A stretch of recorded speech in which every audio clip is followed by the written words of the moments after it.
அரசியல் மேடைகளில் போதை ஒழிப்பு என பேசி வரும் திமுக ஆட்சியின் முரண்பாடுகளை மாணவி ஒருவர் நேரடியாக சுட்டிக்காட்டிய சம்பவம் மக்கள் மத்தியில் பெரும் கவனத்தை ஈர்த்துள்ளது.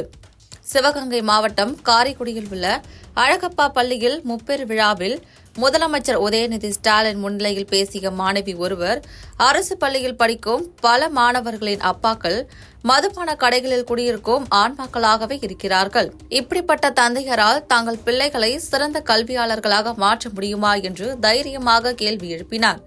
இந்த ஒரு வாக்கியம் தமிழ்நாட்டில் மிக மோசமான ஆனால் பேசப்படாத உண்மை மது அடிமையால் சீரழிந்து போன ஏராளமான குடும்பங்களை வெளிச்சமிட்டு காட்டுகிறது. அரசை நடத்தும் டாஸ்மாக் கடைகளால் மது எளிதில் கிடைக்கும் சூழலில் ஏழை எளிய குடும்பங்களின் ஆண்கள் தினமும் மதுவுக்கு அடிமையாகி வீட்டு வருமானம் முழுக்க மதுக்கு செலவாகி குழந்தைகளின் கல்வி, உணவு, எதிர்காலம் என அனைத்தும் பாழாகின்றன. இதன் விளைவாக அரசு பள்ளி மாணவர்கள் பலர் மன அழுத்தம், பள்ளி இடைநிற்றல், எதிர்காலமின்மை போன்றவற்றால் பாதிக்கப்படுகின்றனர். ஒரு பள்ளி மாணவியே மேடையில் இவ்வளவு துணிச்சலாக இதை சொன்னபோது பார்வையாளர்கள் அதிர்ந்து போனார்கள். அமைச்சரும் திகைத்தார்.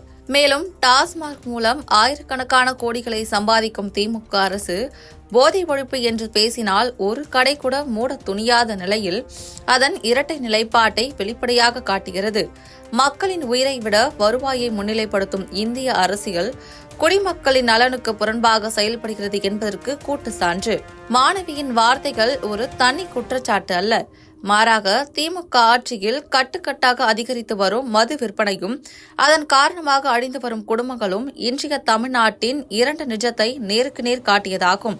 இந்த ஒரு சம்பவம் தமிழ்நாட்டின் போதை ஒழிப்பு என்பது வெறும் அரசியல் பேச்சு பொருள் அல்ல, மாறாக உயிர் மரண பிரச்சினை என்பதை தெள்ள தெளிவாக நிரூபித்திருக்கிறது.